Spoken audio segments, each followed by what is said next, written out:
Pakistan cricket, 1 minute down, next minute up. अस्सलाम वालेकुम, सत श्री अकाल, आदाब, नमस्कार। एक मरतबा फिर आपके साथ तीन मुद्दे, तीन कहानियां, तीनों कहानियां छोटी सी आपको दूंगा। पहली कहानी शाहिद खान आफरीदी की।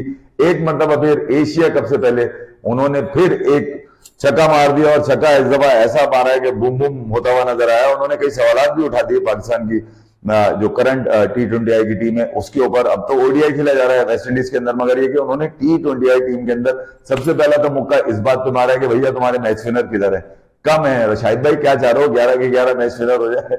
शाहिद का वैसे मैंने देखा यार, जहां जाता है कुछ ना कुछ खलबली मची रहती है। ये लंदन गया WCL के लिए, वहां पे कपड़े पहन के खड़ा हो गया, लोगों ने समझा कि खेलेगा। कुछ लोगों ने वादे लिए हुए थे इस बात के कि अगर ये खेलेगा तो हम नहीं खेलेंगे, हम बाइकआउट कर देंगे। और शाहिद कपड़े पहन के खड़ा हो गया जलाने के लिए, तपाने के लिए। बहरहाल शाहिद ने खेलना तो नहीं था क्योंकि कमिटमेंट थी शाहिद की। इंजरी का भी एक तो इशू है, शाहिद ने कोई मैच नहीं खेलना था एनीवे। मगर शाहिद जब गेम से बाहर है, WCL से बाहर आए, तो उन्होंने आते ही एक ऐसा बूम बूम किया गया। बूम बूम की अभी तक गूंज सुनाई दे रही है मीडिया के अंदर। हो सकता है किसी ने इस बात को ना उठाया, मगर उन्होंने खुले अल्फाजों में कहा। ये क्यों कहा है ये भी मैं आपको बताऊंगा, इसकी वजह क्या है और टीम में मैच विनर क्यों नहीं है, कितने मैच विनर होने चाहिए, ये उन्होंने ये भी बताया। इसके बारे में भी बताऊंगा। साथ साथ उन्होंने ये भी बताया कि यार ये एकदम से नए नए लोग जो तुम पकड़ के खिला देते हो ना पाकिस्तान से, इनको बेहतर ये है कि यार तुम पहले डोमेस्टिक में भेजो, या फिर इनको कहीं जैसे शाहीन जाती है पाकिस्तान ए खेलने के लिए जाती है, वहां पर पहले ग्रूम करो, टांगे मजबूत करो, कमजोरियां दूर करो, फिर लेकर आओ। अच्छा, शाहिद खान आफरीदी का जो मुद्दा मैंने पकड़ा वो यही मुद्दा था कि पाकिस्तान की टीम के पास मैच विनर नहीं है। अच्छा भैया, अगर अब किसी इवेंट के अंदर जो है ना वो बाबर या रिजवान को ले लिया जाए, क्योंकि सवाल ये शाहिद से भी यही सवाल होना था और क्या होना था। शाहिद को पकड़ा इसीलिए गया था कि शाहिद से सब बातें तो करनी है, मगर ये खास तौर पर लेना। शाहिद ने बोला कि यार अगर स्ट्राइक रेट बेहतर कर लिया उन्होंने, सबसे पहला तमाचा शाहिद का ये था कि यार स्ट्राइक रेट अगर तुमने बेहतर कर लिया ले आओ, मुझे क्या है इसके अंदर, क्योंकि पाकिस्तान की टीम का जीतना सबसे अहम है। यहाँ पर स्ट्राइक रेट, अगर T20 में आपका स्ट्राइक रेट नहीं है, ये भी बताया गया कि शाहिद खान आफरीदी और शादाब खान का जो स्ट्राइक रेट है सबसे बेस्ट है अब तक T20I के अंदर, 140 प्लस का, यानी कि वो 5, 6, 7 नंबरों पे खेलने वाले स्ट्राइक रेट बहुत अच्छा है। मगर ऊपर का पावर प्ले खेलने वाला घंटे पे चढ़ा हुआ है स्ट्राइक रेट।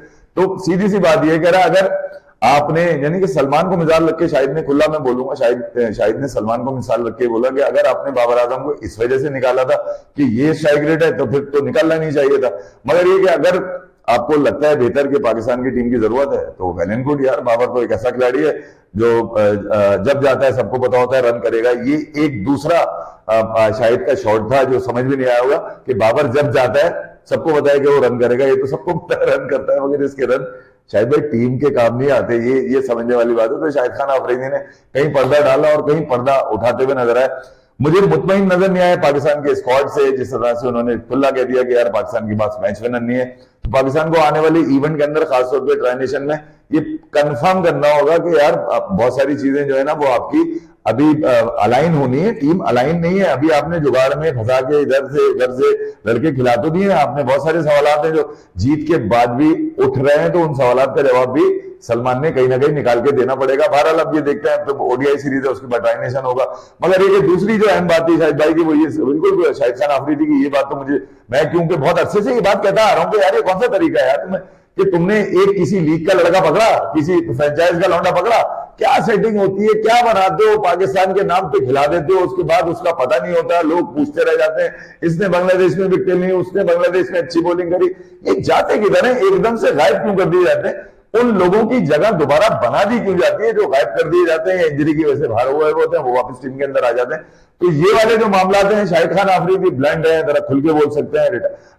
अब वो इस एज में, क्रिकेट की उस एज में कि उनकी निकली हुई हर बात जो है ना वो कहीं ना कहीं पॉजिटिव ही आपको लेनी पड़ेगी। उसकी वजह एज मतलब ये कि वो क्रिकेट के लिए, मतलब पाकिस्तान क्रिकेट के लिए तो वो गलत नहीं सोचेगा, ना ही वो बोलेगा। मुझे नहीं पता कि पीछे लोग क्या उनकी समझते हैं, मगर 2-3 चीजें जो अहम थी वो मुझे इसके अंदर बिल्कुल नजर आई। मगर शाहिद को यार कम से कम 2-3 चीजों में बड़ा खुल के अगर ये बता देते तो शायद मामला जो थे वो कहीं ना कहीं बेहतर हो जाते। दूसरी जो अहम चीज थी वो ये थी कि यार सिराज जो है, जो आंखों के तारे हैं, जो इस वक्त सबके दुलारे हैं, जो गोदों में सफर कर रहे हैं, लोगों के कंधों पे चढ़े हुए हैं, लोग उनको जमीन पे पांव नहीं रखने दे रहे। मोहम्मद सिराज दुनिया के बेस्ट 5 बॉलर्स में, यानी कि थाउजेंड्स ओवर करने वाले इलीट क्लब में टायरलेस पेसर्स जो होते हैं ना, उनकी लिस्ट में शामिल हो चुका है। 1000 से ज्यादा ओवर्स उन्होंने फेंक दिए 2020 से लेके अब तक, और ये अनब्रेकेबल है, और ये वो रिलायबल बॉलर है जो बुमराह की मौजूदगी में, बुमराह ने भी तकरीबन 1000 ओवर ही किए में, 1069 ओवर्स किए में, आई थिंक, जहां तक मुझे याद है, जो मैंने देखा था कुछ दिन पहले। मगर ये कि सिराज ने आज 1049 ओवर्स फेंकर, यानी कि आखिरी सीरीज में इंग्लैंड मैच में किए उन्होंने, उस टायरलेस पेसर्स के अंदर सिराज शामिल हो गए, जो सबसे अहम चीज है मतलब इंडियन पेसर्स के लिए, जहां पर अभी तक जो पिछले मामलात हैं पेसर्स के, बुमराह से पहले अगर आप देखेंगे कि पेसर्स मिले तो 1000 ओवर फेंके भी, तो मगर वो इतने विकटे नजर नहीं आए। बुमराह ऑलमोस्ट सबसे बेस्ट एवरेज लेके चल रहे हैं। पैट कमिंस जिससे ऊपर है, उसके बाद मिचेल स्टार्क है, जिमी एंडरसन है, टीम साउदी भी इसके अंदर शामिल है, वो 1200 की लिस्ट में शामिल है, ये 1000 वाली लिस्ट के अंदर आ चुके हैं। तो एशिया कप की तैयारियां, एशिया कप में मामला अफगानिस्तान की अपने प्रोबेबल स्क्वाड, उन्होंने तकरीबन बांग्लादेश का भी प्रोबेबल 20-22 खिलाड़ियों का हो गया। अब देखें इसमें से फाइनलाइज क्या होता है, क्योंकि सब टीम्स ने कहीं ना कहीं मुंह मारना है, एक सीरीज खेलनी है, किसी ने कुछ खेलना है, किसी ने 2 मैचेस खेलने हैं। तो अब जो प्रोबेबल स्क्वाड्स तकरीबन सबके आ चुके हैं, इसमें से फाइनल स्क्वाड क्या निकलेंगे ये आने वाले दिनों में आपसे जरूर डिस्कस करेंगे।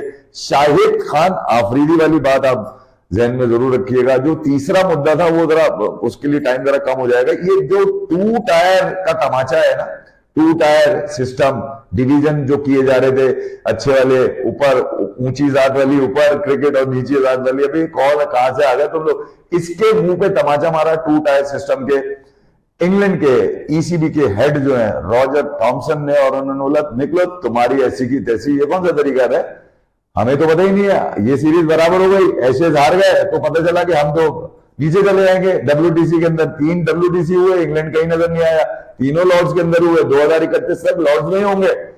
तो इंग्लैंड वालों की तो ऐसी की तैसी हो गई। उन्होंने बोला भाई अगर ये हमारी टीम हारती रही, क्योंकि इंग्लैंड का जो सबसे बड़ा इशू आ रहा है वो इनकी प्लेयर्स की इंजरीज आ रही है। 7 से 8 मेन प्लेयर जैसे, सिवाय जरूर को छोड़ के पता नहीं क्या खा रहा है भाई, वो उसका पता ही नहीं है क्या खा के वो खेल रहा है, खेले ही जा रहा है, खेले ही जा रहा है। हैरी ब्रूक की इंजरी के बाद ब्रैडन कास है, डेनिस स्टोक्स है, क्रिस वोक्स है, जोफ्रा आर्चर है, जॉर्ज टंग है, उनके मतलब उनकी तो लिस्ट है, मतलब आप समझ लीजिए जो मेन प्लेयर्स हैं उसकी। तो इंग्लैंड को इस बात का खौफ हो गया कि ये ना हो कि कहीं हम एक मतलब अब फिर जो है हार जाएं, WTC में कोई स्टैंडिंग ना हो हमारी, और हम उस 2 टायर सिस्टम की ऊंची वाली जात से नीचे वाली जात पे अगर हम आ गए तो ना तो हम इंडिया से खेल पाएंगे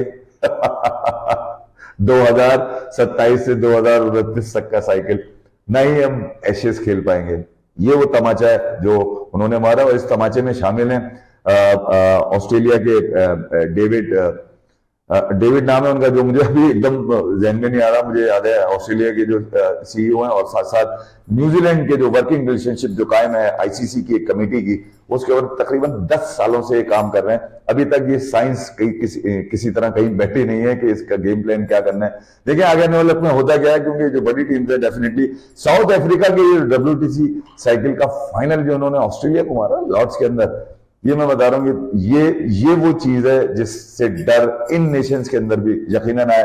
देखिए यार मेरे ख्याल में अगर आप इनकी डेवलपमेंट में खास तौर पे वेस्ट इंडीज है, खास तौर पे बांग्लादेश है, अफगानिस्तान है, ये तो व्हाइट बॉल में अच्छी टीम है ना, रेड बॉल में अगर इनकी सपोर्ट करने के बजाय आप इनको सेकंड टीयर के अंदर रख देंगे तो फिर तो ऐसी की तैसी हो जाएगी क्रिकेट की। ऊपर वाले अगर हार गए तो फिर क्या करेंगे, वो नीचे आ जाएंगे, तो वो तो अपने वाले उनका खर्चा पानी भाई, खर्चा पानी, ये भी एक समझे इस बात को। Thank you very much. अगली वीडियो में आपको ऐसी कैसी फिर करते नजर आएंगे। कुछ चीजें भी मैंने रोक ली, शाहिद खान